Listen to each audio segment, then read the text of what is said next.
Hola jóvenes, la clase de hoy vamos a enfocarnos en farmacodinamia, que es una de las partes de la farmacología.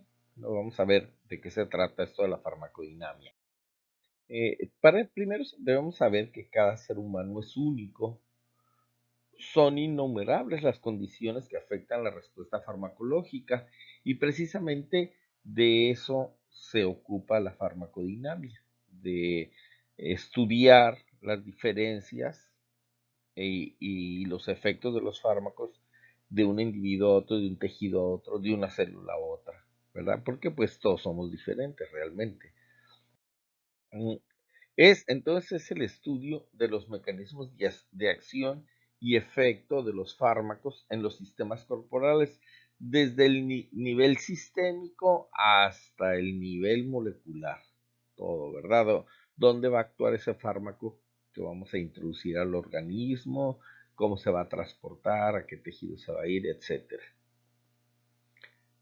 Esa es la farmacodinamia. Entonces son los efectos bioquímicos y fisiológicos de los fármacos, cuál es su mecanismo de acción y cuál es su relación entre la concentración de cada fármaco y el efecto de este sobre el organismo. Como una molécula de un medicamento, una droga en farmacología, decir droga o decir fármaco es lo mismo, o sus metabolitos interactúan con otras moléculas originando una respuesta. Esa respuesta es el efecto que nosotros necesitamos.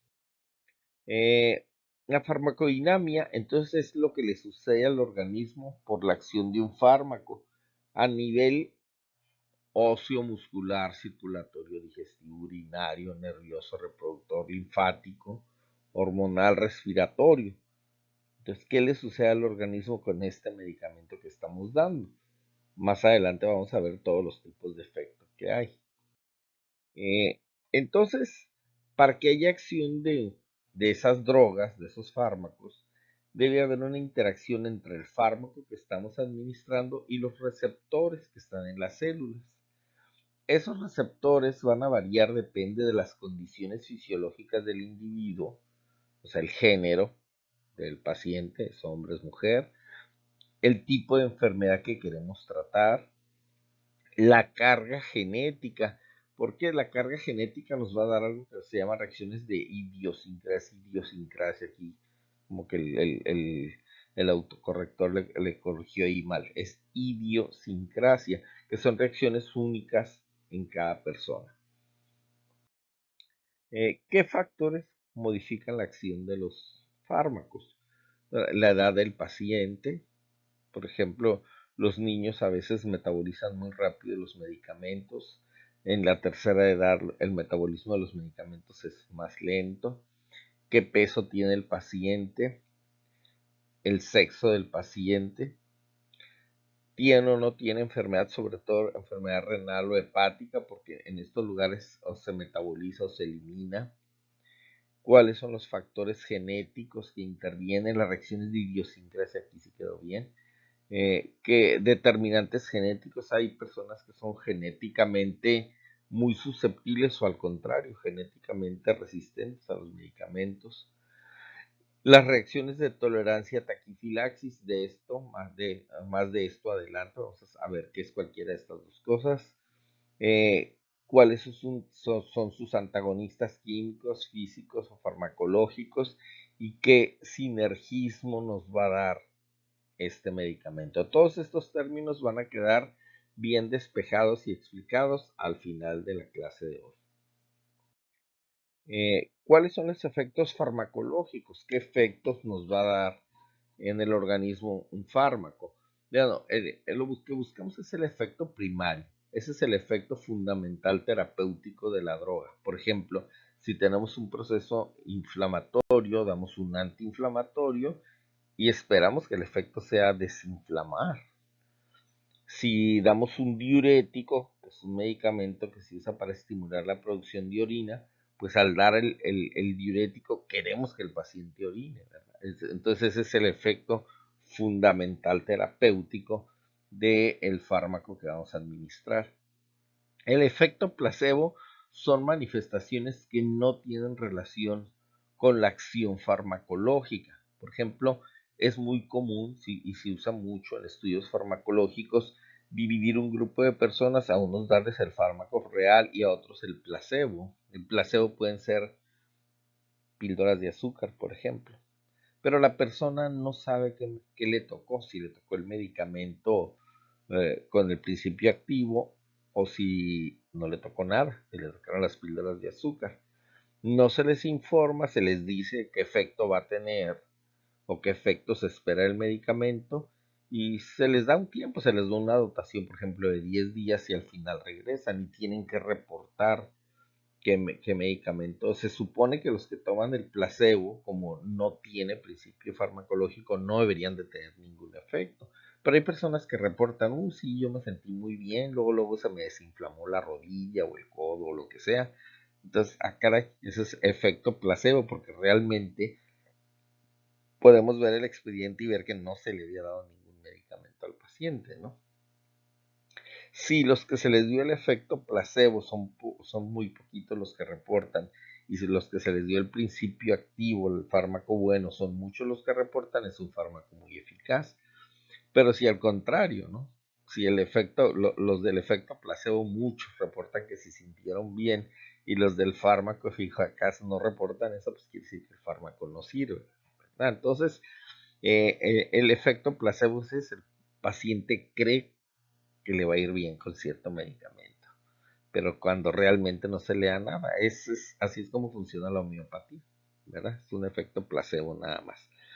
El efecto indeseado es cuando el medicamento produce otros efectos que pueden resultar indeseados con las mismas dosis a las cuales se produce el efecto terapéutico. Ejemplo, este, mmm, se me ocurre el Viagra que se usa para disfunción eréctil. Originalmente ese efecto, ese medicamento era para la hipertensión arterial, pero cuando las personas se les dio para que lo probara, cuando regresaban con el medicamento decían, sí, sí se me bajó la presión porque me la tomaba a diario, pero además me sucedía esto, tenía erecciones cuando ya no las podía tener. Entonces se dieron cuenta que ese efecto indeseado era algo benéfico, y fue cuando ya se hizo toda la revolución del Viagra y hasta le pusieron nombre a la enfermedad, disfunción eréctil, porque antes era impotencia. Entonces fue un efecto indeseado para un medicamento que después se convirtió en su efecto principal, pero realmente ese medicamento no era para eso, jamás fue diseñado para eso, pero su efecto indeseado fue el que lo impulsó. Un efecto colateral son efectos indeseados como consecuencia directa de la acción principal del medicamento. Por ejemplo, vamos a poner otro ejemplo, se les da un medicamento para la presión, sí se controlan de la presión, pero además se le cae el pelo al paciente. Es un efecto colateral, ¿verdad? O así hay varios efectos. Por ejemplo, la quimioterapia sí te ayuda para el cáncer, pero te da una vomitadera. Entonces son efectos colaterales. El efecto secundario son efectos adversos independientes de la acción principal del fármaco. Es muy común con los antibióticos. Si le das un antibiótico, por ejemplo, a un niño para una faringitis, y sí se le quita la faringitis, pero además le da una erupción, se llena de ronchitas. Es un efecto secundario. No es alergia al medicamento, es un efecto secundario. Un efecto tóxico es una acción indeseada como consecuencia de una dosis en exceso. O sea, depende de la dosis. Ejemplo, se le da un antibiótico en suspensión a un niño y al niño le gusta mucho el sabor y va y le echa un par de tragos al frasco. No se va a morir ni le va a pasar nada, pero le va a dar diarrea. Primero por el exceso del antibiótico y segundo por el exceso de azúcar que trae. Entonces sería un efecto tóxico. Y un efecto letal es la acción biológica medicamentosa que induce la muerte.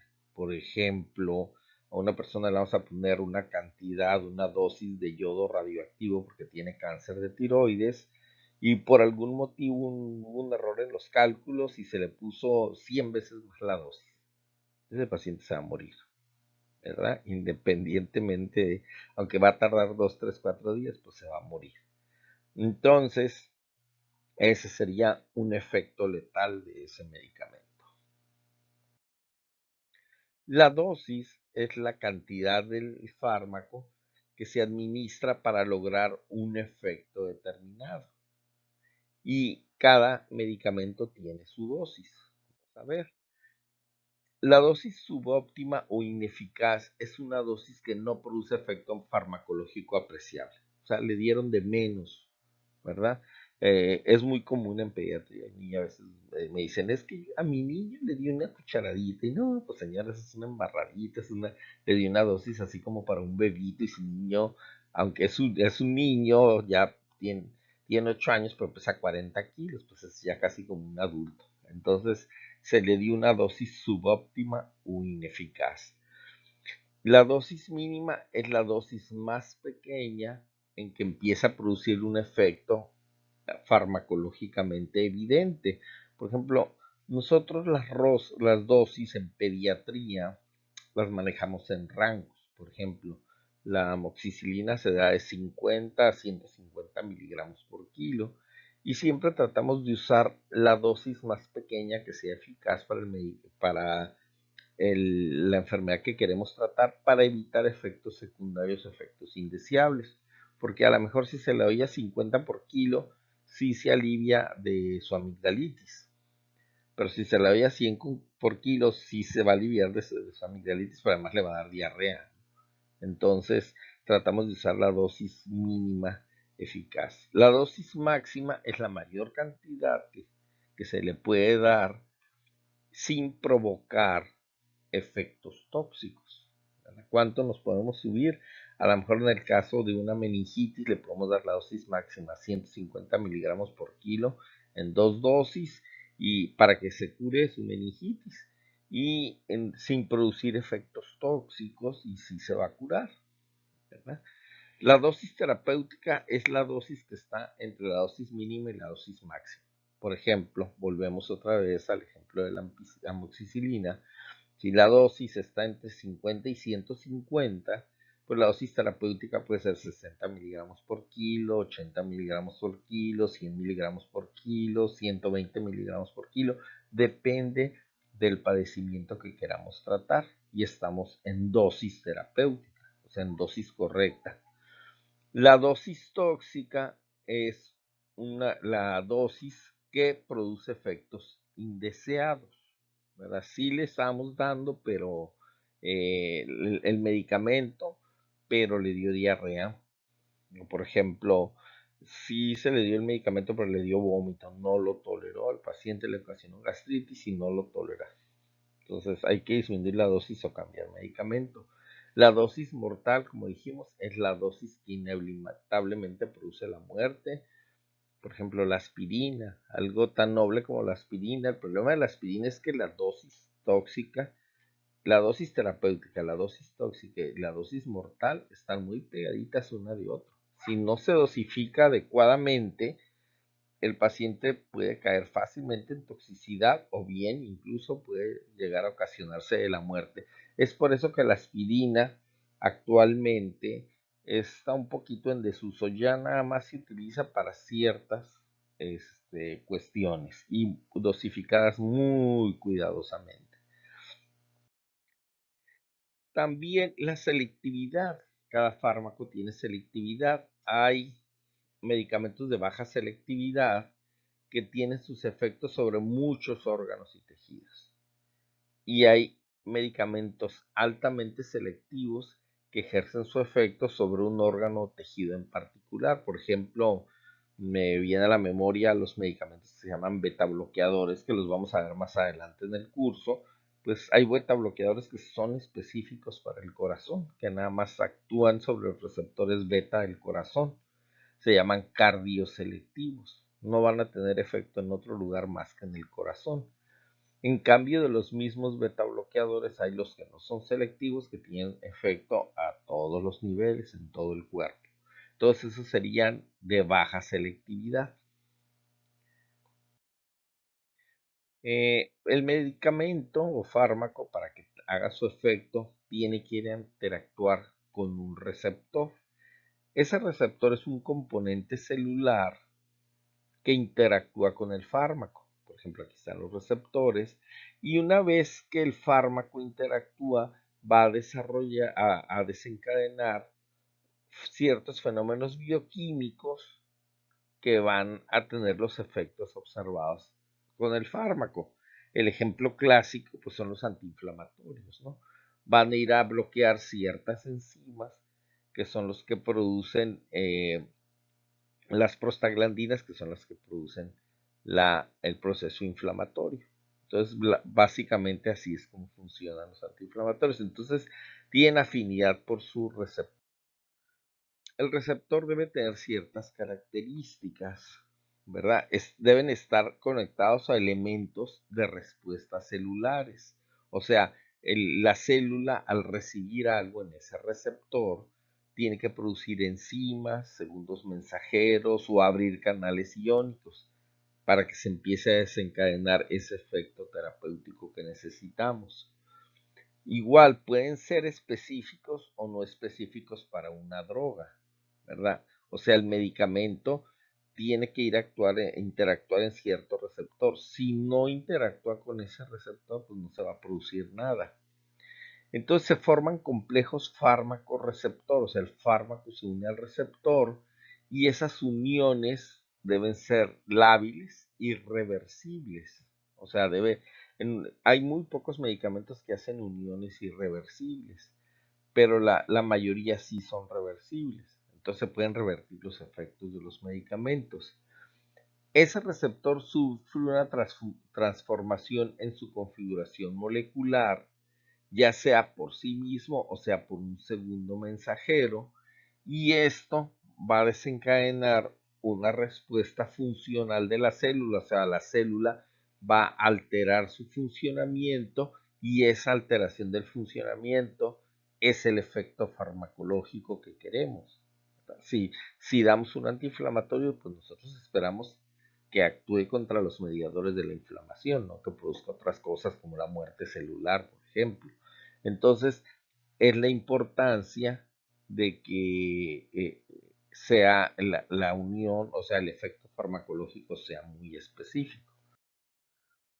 Entonces, esa unión, como ya hemos dicho, debe ser reversible y la unión es por uniones químicas, que pueden ser enlaces covalentes y no covalentes.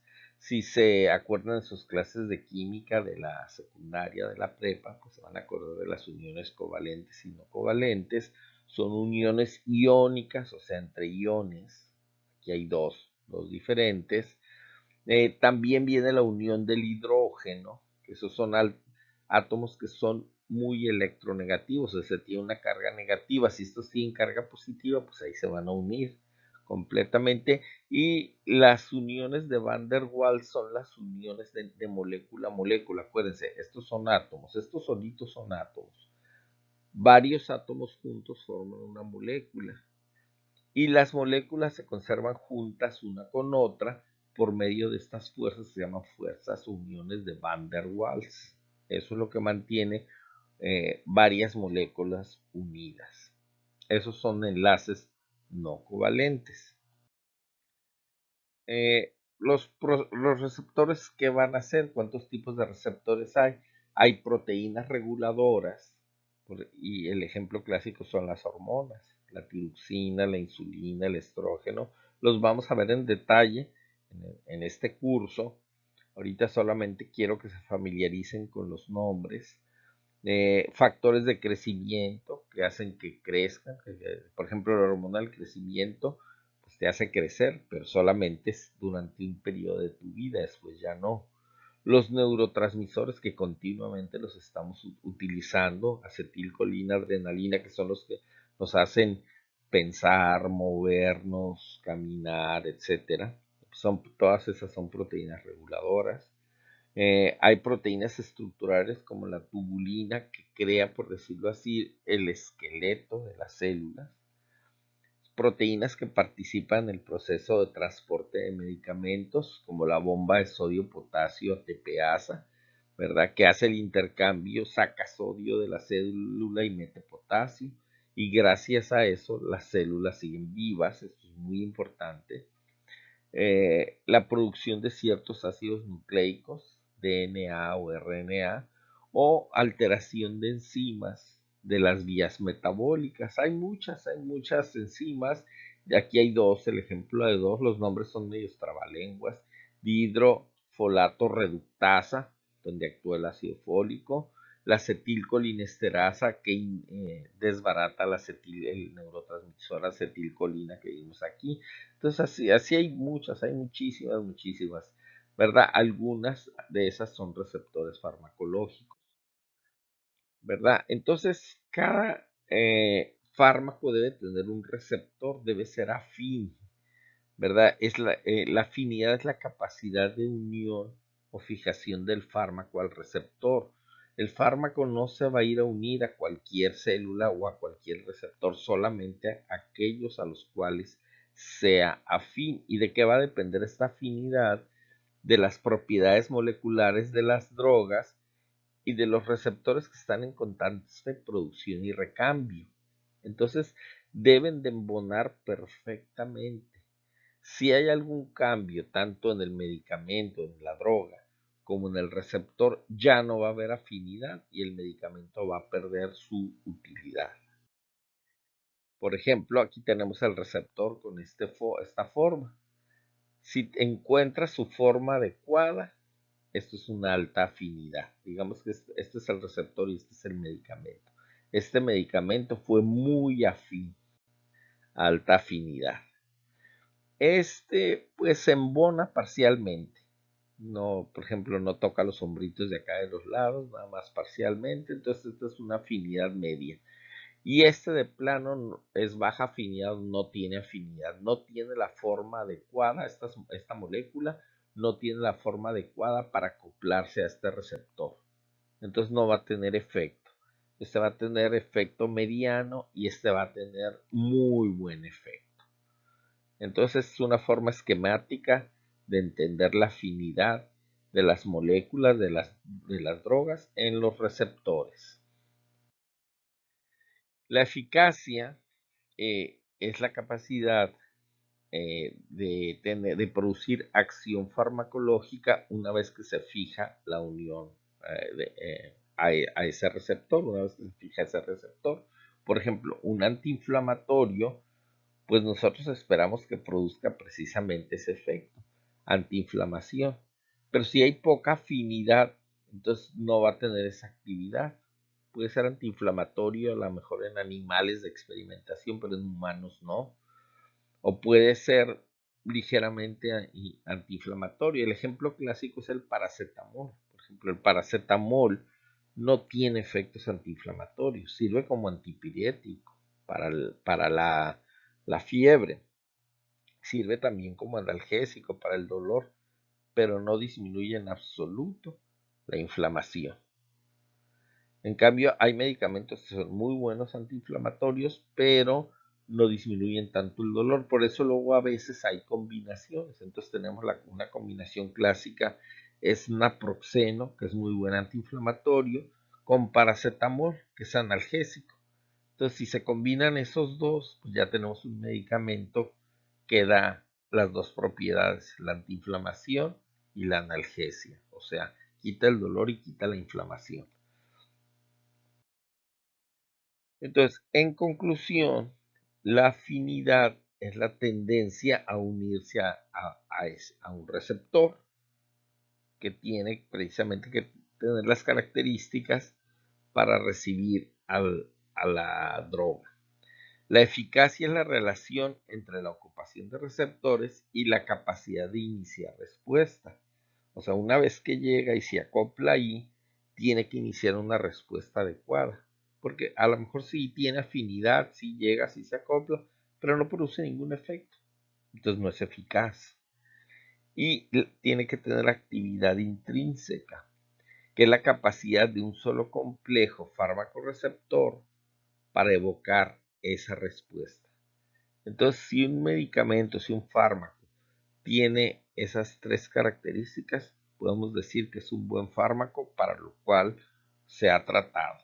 Por ejemplo, ahorita que tenemos la epidemia del COVID, pues queremos un fármaco que sea afín, que bloquee la entrada del COVID a las células y que lo destruya. Ese sería un buen fármaco. Entonces, los fármacos van a interactuar con sus receptores y van a producir diversas respuestas. Y eso los hace que se clasifiquen en varios tipos. Los fármacos agonistas tienen afinidad y eficacia. Los antagonistas tienen afinidad pero no tienen eficacia. ¿Por qué? Porque contrarrestan o bloquean receptores. Sí se pegan a los receptores, pero como no tienen ninguna eficacia, pues nomás los bloquean. Un agonista parcial tiene mucha afinidad pero poca eficacia. Otra vez volvemos al ejemplo del paracetamol. Si se une, produce analgesia, pero no tiene efecto antiinflamatorio. Entonces tiene afinidad, pero poca eficacia. Los agonistas antagonistas tienen distintas afinidades. A veces ocupan primero el receptor y pueden antagonizar otros receptores. Entonces, de esta forma son agonistas antagonistas. Pueden actuar de una forma, pueden actuar de otra. A veces esa diferencia de actuación es dosis dependiente. A una dosis tiene efecto agonista, a otra dosis tiene efecto antagonista. Y el agonista inverso tiene afinidad y eficacia, pero es de efecto contrario al agonista. O sea, es de efecto contrario a este. A lo mejor este baja la presión y este la sube. Están actuando los mismos receptores, nada más que tiene el efecto inverso.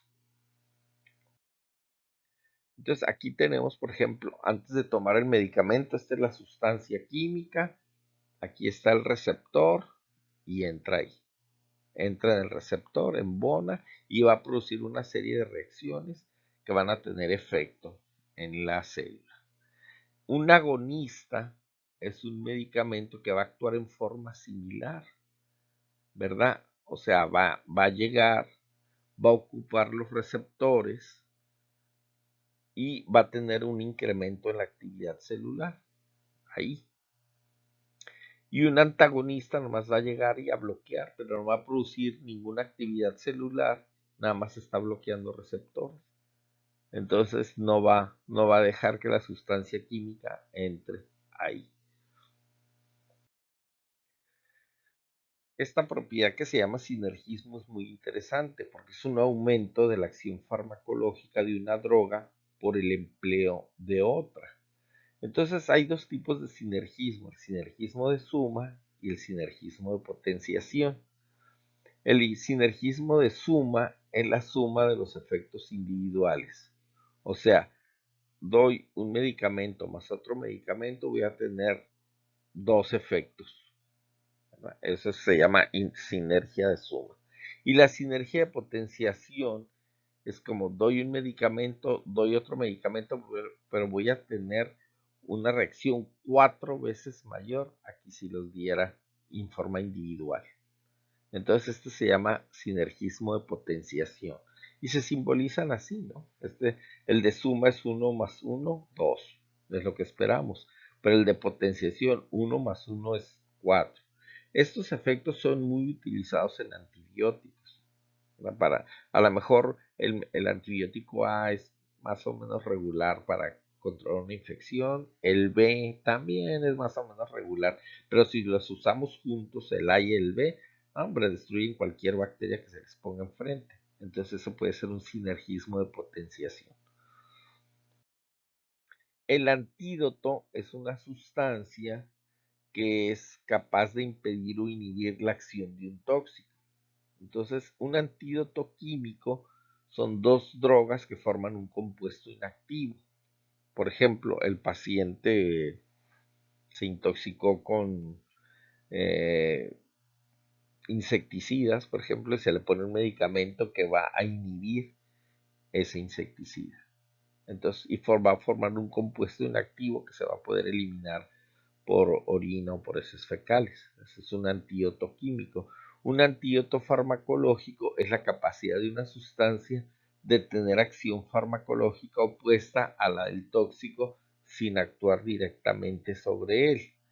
Y un ejemplo clásico es la naloxona. La naloxona se utiliza en pacientes que van intoxicados por opiáceos, por ejemplo, por heroína. Los pacientes de sobredosis de heroína se les pone naloxona y revierte casi de inmediato el efecto de la heroína. El problema es que a veces el paciente puede hacer una síndrome de abstinencia aguda ahí en ese momento. Entonces se utiliza en dosis pequeñitas y mejor estar repitiendo la dosis. Los opiáceos producen la muerte por paro respiratorio, entonces a veces hay que inhibir esto para que el paciente pueda volver a respirar. Entonces se utiliza ese antídoto farmacológico. Es muy utilizado, les va a tocar usarlo mucho. La acumulación es la administración de un medicamento con intervalos tales que el cuerpo no puede eliminar una dosis antes de administrar la otra. Esto también se utiliza mucho en antimicrobianos, por eso los antimicrobianos se dan cada 6 horas, cada 8 horas, ¿verdad? Para que se vaya enzimando, que el paciente no lo elimine completamente y que siempre tenga dosis terapéuticas o niveles terapéuticos del fármaco. Y la tolerancia es una resistencia exagerada del paciente para responder a una dosis ordinaria de droga. Por ejemplo, no le hace efecto, a la dosis convencional no le hace efecto. Entonces, esas tolerancias pueden ser de especie, o sea, hay personas, a los humanos, por ejemplo, ciertos medicamentos no nos sirven, nos afectan, pero a los animales sí, por ejemplo. Puede ser congénita desde que nace el paciente, ya trae esa tolerancia. Puede ser adquirida por uso, abuso, o puede ser cruzada. Por ejemplo, la adquirida pueden ser los pacientes que son adictos a las drogas, ¿verdad? Cada vez van haciendo más tolerancia, cada vez requiere una dosis mayor, mayor, mayor. Y tolerancia cruzada es cuando por usar un medicamento adquieren resistencia para otro, ¿verdad? Entonces, más veremos ejemplos de esto más adelante a medida que vayamos avanzando el curso. Ahorita no se me viene ninguno a la cabeza. Intolerancia es lo contrario, es una respuesta muy exagerada de un individuo a una dosis ordinaria de un medicamento. Hay gente que le da una serie de intolerancias, por ejemplo, les das un antiinflamatorio y inmediatamente les da gastritis. Pero si es la dosis más pequeñita, la tableta más chiquita, sí, pero no la aguanté y luego me dieron ganas de vomitar, me dio náusea y hasta sí la vomité, ¿verdad? Es una respuesta muy exagerada a una dosis que es una dosis normal que a otra persona le funcionaría correctamente. No lo, no lo tolero. La taquifilaxia es la respuesta cada vez menos intensa hasta que no produce ninguna acción farmacológica. Porque a veces los pacientes se van acostumbrando a metabolizar el medicamento cada vez más rápido, cada vez más rápido. Se ve muy comúnmente en los pacientes que toman medicamentos para el corazón tipo digoxina, ¿verdad? A veces los pacientes desarrollan taquifilaxia y lo metabolizan tan rápido que la dosis que les debería de durar 12 horas de efecto les dura nada más 2 horas o 1 hora. Van haciendo taquifilaxia. Y la intensidad del efecto farmacológico depende de varias cosas. Primero, número de receptores ocupados, porque entre más receptores haya, mayor va a ser el efecto del medicamento. ¿Qué tan específicos son los receptores? Entre más específico sea el fármaco para esos receptores, mayor efecto. ¿Qué tanto se van a estar recambiando los receptores? Si cada vez están produciendo más receptores nuevos dispuestos a recibir el fármaco, pues mayor efecto va a tener el fármaco. Y la cantidad de medicamento administrado, ¿verdad? Entonces, a mayor cantidad, mayor efecto va a tener. Entonces, todos estos son datos de la farmacodinámica. En conclusión, bueno, pues es importante conocer la acción de los medicamentos en el organismo porque existen factores que modifican su mecanismo de acción. Tenemos que entender cómo los medicamentos necesitan de un receptor para lograr su máxima eficacia, ¿verdad? Si no hay receptor, el medicamento no es eficaz. La afinidad, la eficacia y la actividad intrínseca se relacionan con el funcionamiento de los fármacos porque desencadenan esa respuesta o efecto farmacológico que necesitamos o que queremos o que el paciente requiere. Entonces, ahí la importancia de la farmacodina.